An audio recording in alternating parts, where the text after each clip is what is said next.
And the first, there are three people who are going to read from the book. And the first person is someone who's very, very, very special to me and has been, I think, sort of like a, let's say, fairy godmother to this book. And she doesn't actually appear in the book. Some others of you do. She doesn't appear in this book, although she does appear in my first book, which is over there. And I say, you know, in that book, the narrator says, oh, I went to see a performance by Karen Finley, and I was deeply moved.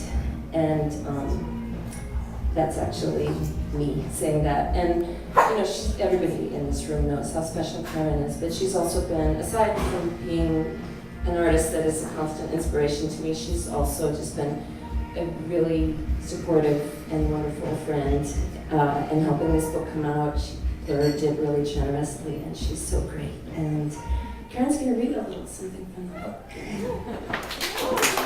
I want to show you some. Her apartment had a lot of stuff in it, and I guess that's not surprising since she'd been living there for about 50 years. There are a lot of tchotchkes and quite a few shopping bags of stuff on top of the chairs and tables. I was wondering where it was. She sat down. She said, "Wait a minute, I want to show you some. I found it today. I can't believe I still got it." She wheeled her walker into the kitchen, rummaged around for a while, and came back with something small gripped between her fingers as she simultaneously clung to the handlebars of the walker. She slowly made her way toward me and then held it out for me to examine. A matchbook with a garish, colorful illustration. She didn't have to tell me what it was, but she did. "It's Siegfried and Roy. I saw him at the Stardust in 1978. That was a great show. There was two good-looking guys. I'm telling you. Look." I said, "Wow, that's great." Who probably taught me the most about how important and world-changing and world-making it can be to really appreciate art is the person who's going to read the next passage from the book, who is my beloved family member and colleague, Jose Munoz. He seems to be in a dressing room. You can faintly hear him moaning the words over the recording of Sophie Tucker, singing as he signs with his hands. His hands are so beautiful. The sign for maybe is a kind of indecisive wobbling of both hands, palms up. The sign for home is an O shape that sweeps up from the mouth to the cheek. When Tucker sings, "Just built for two," Forrester holds up two long, thin fingers in the shape of a V. He signs Rome by tracing a zigzagging line before him. Who would? Would you? Ends with a wavering gesture, half pointing out, half pulling back. We didn't have to talk about why this moment was so moving. There's a kind of obvious reading, of course, which is that it makes you think about homosexual desire.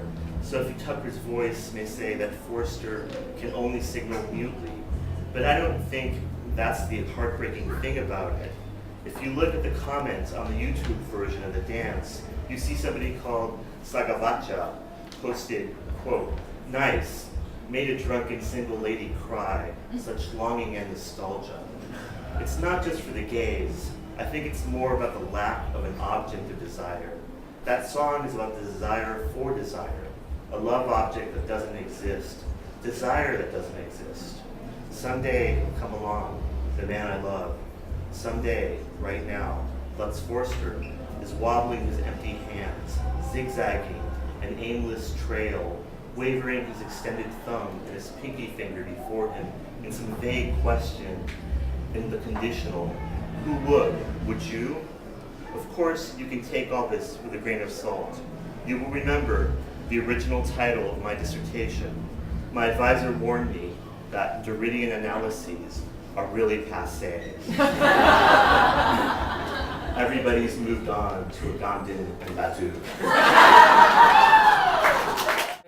It's an amazing performance called Self-Gratifier, and I thought thematically it had a lot to do with what was going on in the book, both in deep, profound ways, like maybe I won't even say what they are, you can figure it out, but also in superficial ways, like the exercise bicycle.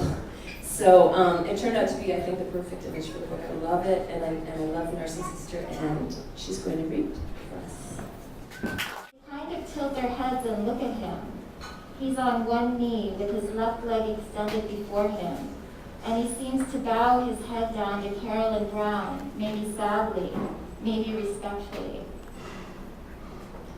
Just a couple of years ago, Carolyn Brown published a memoir of her years with Merce. She said it wasn't always easy. She loved him, but he could be a little chilly. At the end, when it was time for her to stop dancing, she said he treated her with exceptional kindness. After her last performance, after she took her bows, she went to his dressing room. She wanted to thank him. He said, "It's been a wonderful 20 years. You're beautiful, and I've never told you enough." People often know when they don't say enough. I've called her the Walt Whitman of the electric guitar, and I think that's what she is. So, and Mary also has a superstar turn in my bathtub. Enough said. If that doesn't make you want to read the, watch the videos, I don't know what will, but they're so special, and I'm really excited that they're going to play this.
Change of tone.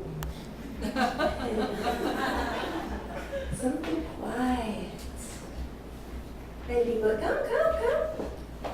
So another collaborator who was super helpful and has been just really generous about putting up with my shenanigans is my son Leo.